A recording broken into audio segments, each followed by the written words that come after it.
Hello viewers, thank you for visiting this channel. This channel is dedicated to solving national and international mathematics examinations with special focus on Ethiopian Secondary School Leaving Certificate Examination and Ethiopian exit exams, Ethiopian University exit exams. When making my teaching videos, I mainly use English language, but sometimes I can use local Ethiopian language. In the present video, I'm going to solve 7 problems from the 2024 Ethiopian Secondary School Leaving Certificate Examination on Mathematics from Booklet Code 112. The problems are problem number 1, 5, 6, 7, 8, 9, and 10. Let us start with problem number 1. Which one of the following is true about the range and interquartile range of a given data? A. Both are measures of the variability of each item in the data. B. Both are the measures of variation of the data.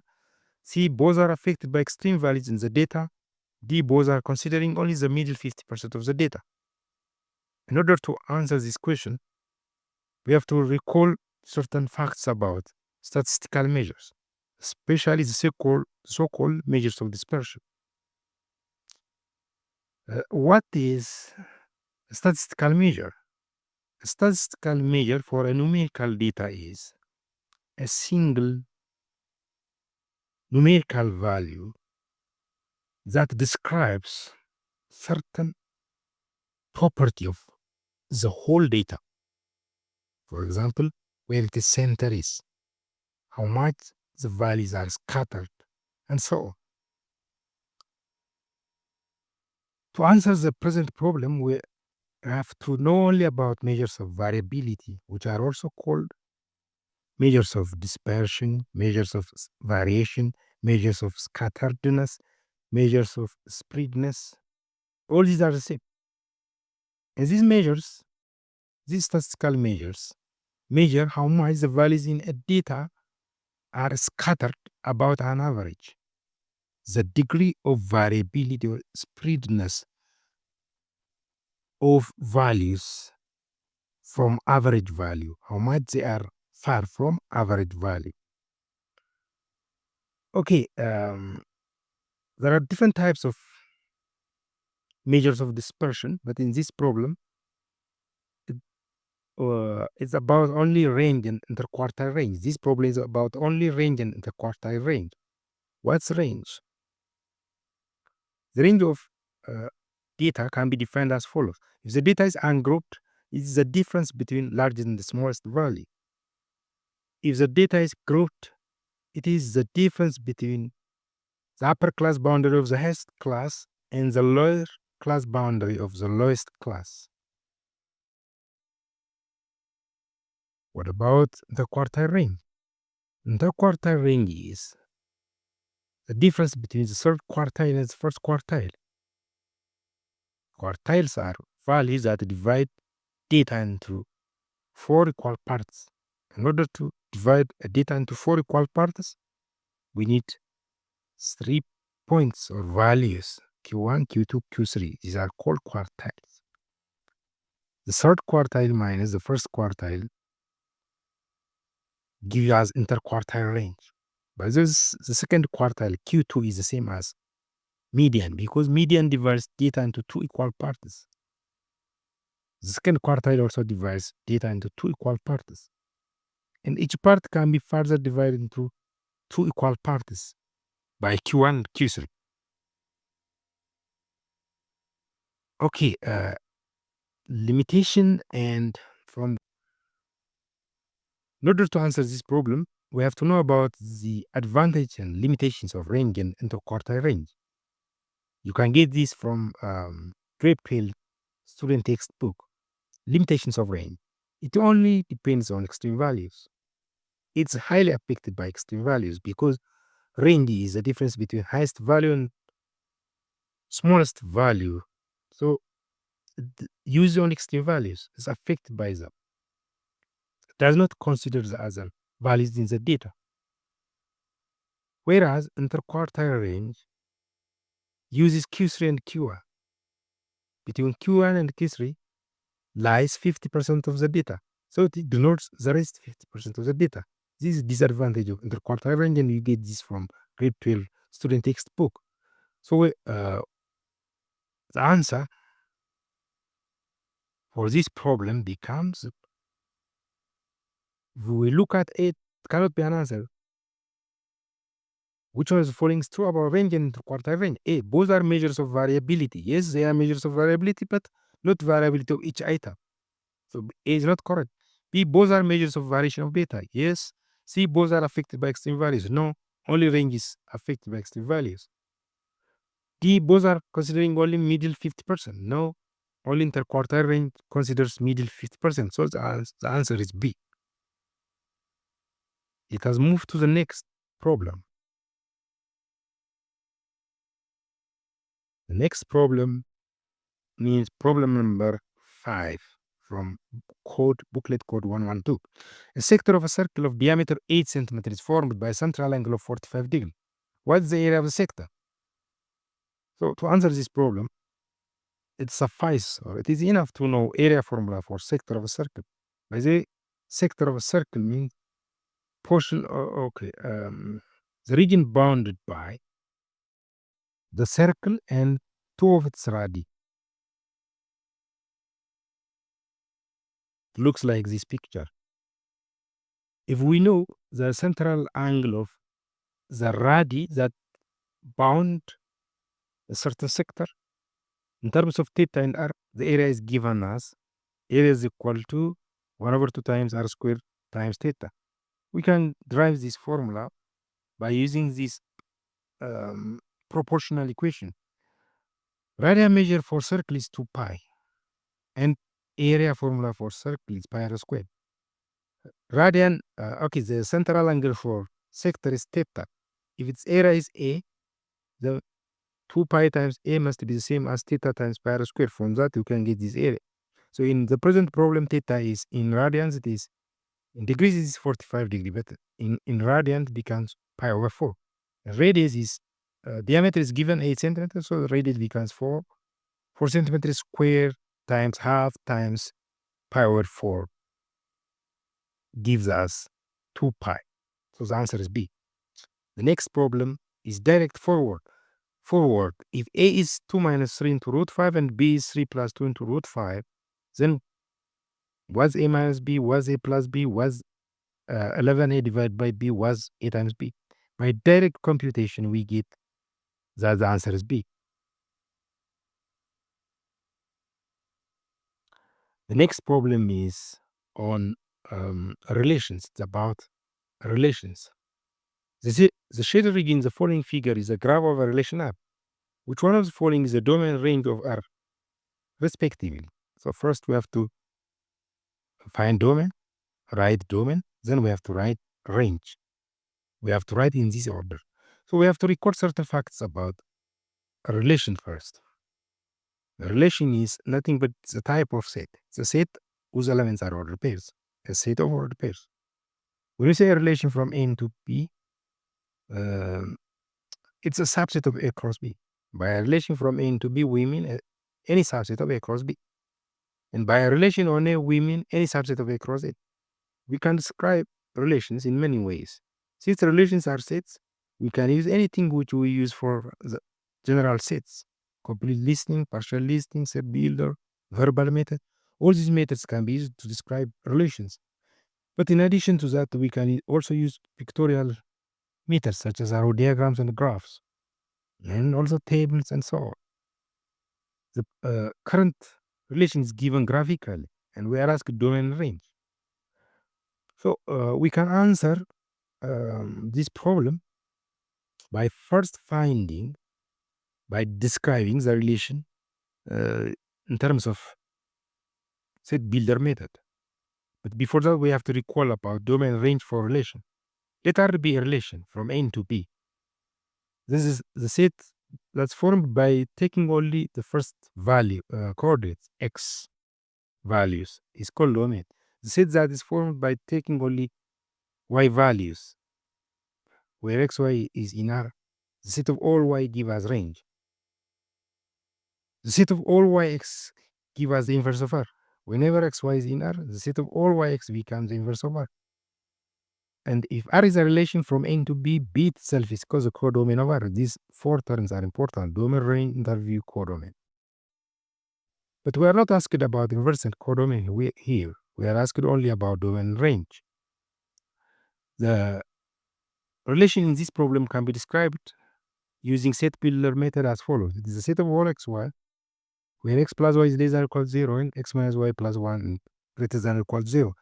The boundaries of the shaded region are lines given by the equations x plus y is equal to 0 and x minus y plus 1 is equal to 0. If we take any point from the shaded region, it is below the line x plus y is equal to 0. That's why we write x plus y less than or equal to 0. If we look at all points in this shaded region, the points in the shaded region are below the line x plus y is equal to 0. So if some point x plus y is in the shaded region, for points on the line x plus y is equal to 0, we have the equality, but for points below, we have x plus y less than or equal less than 0. Similarly,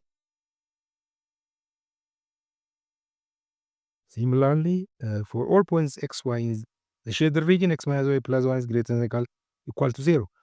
Why is this inequalities are not strict? Because the boundary lines are not broken, they are solid lines. Now, in order to find domain range, we have to find points where the two lines meet. They meet at negative half and half. And for all points in the shaded region, x values are smaller than negative 1 over 2.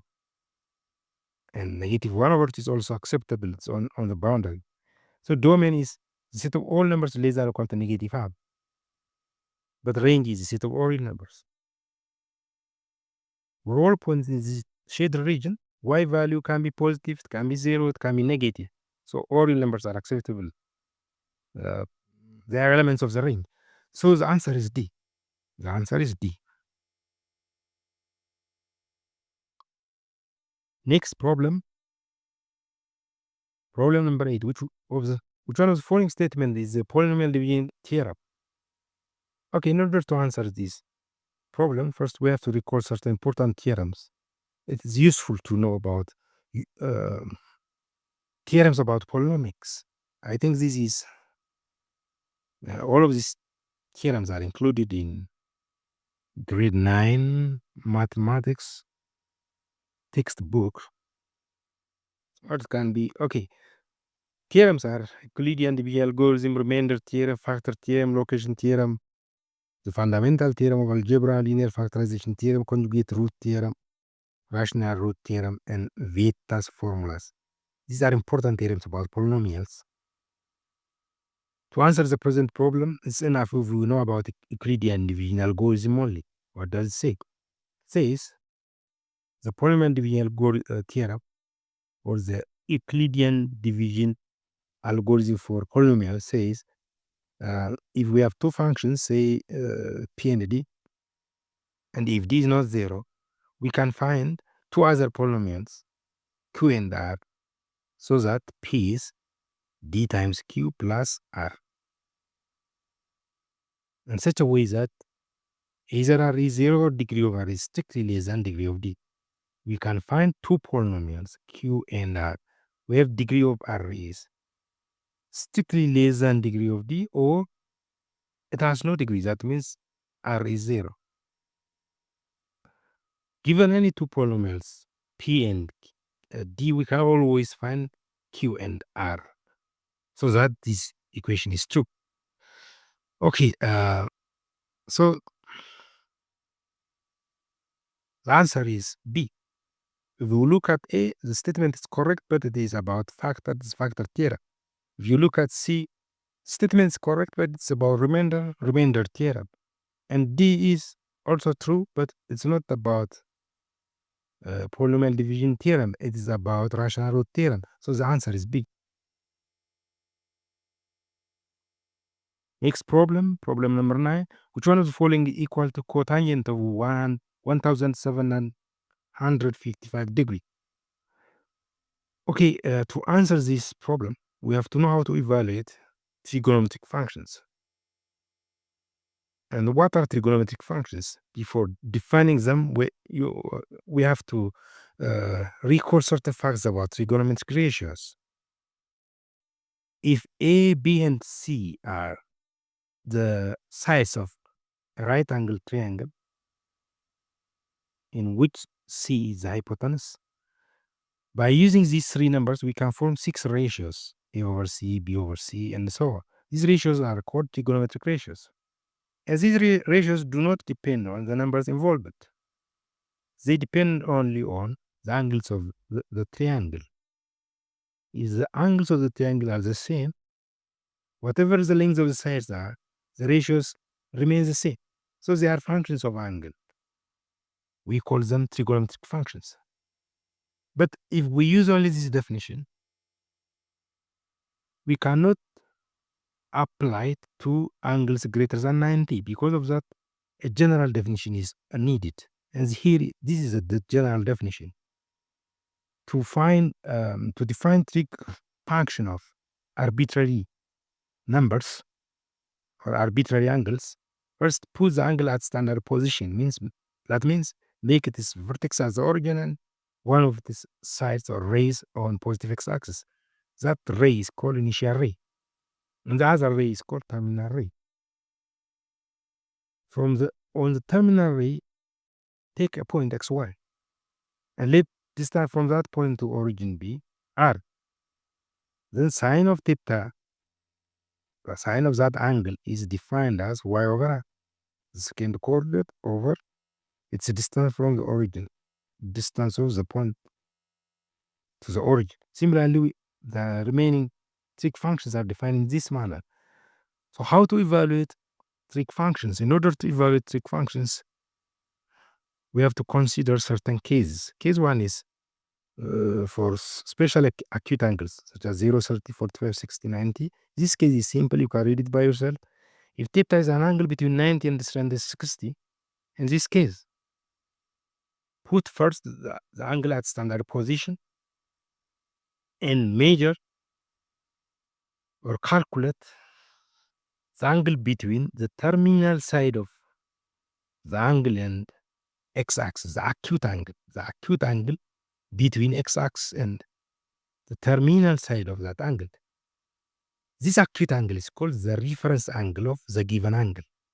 If it is measured is theta r, then the value of any trig function at theta and the value of that trig function at its reference angle are the same in magnitude, but their signs can be different,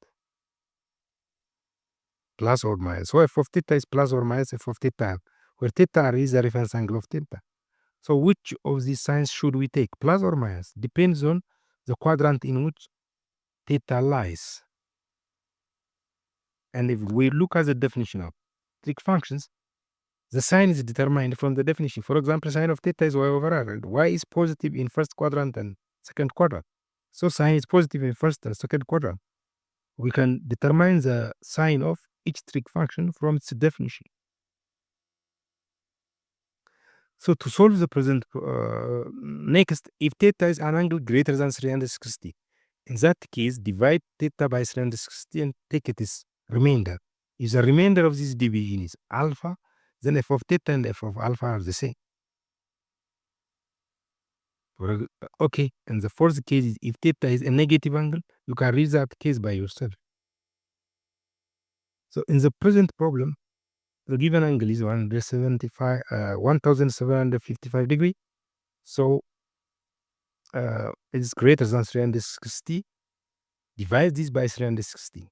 The remainder is 315. So cotangent of 1755 and cotangent of 315 are the same. In order to find cotangent of 315, again, apply case 2. Find its reference angle. 315 degree lies in the fourth quadrant, and its reference angle is 45. And in the fourth quadrant, cotangent is negative. So cotangent of 315 degree is the same as negative of cotangent of 45 degree, and this is negative 1. So the correct answer is A. The last problem is a problem of logic. Let P and Q be proposition with truth values true and false respectively. P is true, Q is false. Which one of the following statement is not correct? This is a very simple problem. We have to recall only about the rules for truth values of the basic compound propositions. Rule for truth value of conjunction, disjunction, implication, by implication. Here are the rules. For conjunction is always true, always false, unless both P and Q are true. Disjunction of P and Q is always true, unless both P and Q are false. Implication of P and Q is always true, unless the first one, P, is true, and the second one, Q, is false. And by implication is 50-50. It is true when P and Q have the same truth value, true or false, otherwise it is false. So if we look at the given problem, when P is true and Q is false, disjunction becomes true. So A is correct. B is false because by implication cannot be true unless both have the same truth value, true or false. In this case, P and Q do not have the same truth value, so P by implication Q cannot be true. So the answer is B. Which one of the following is not correct? B is not correct, so the answer is B. Thank you for watching and listening. Please subscribe this channel and like this video, comment on this video, and copy link it.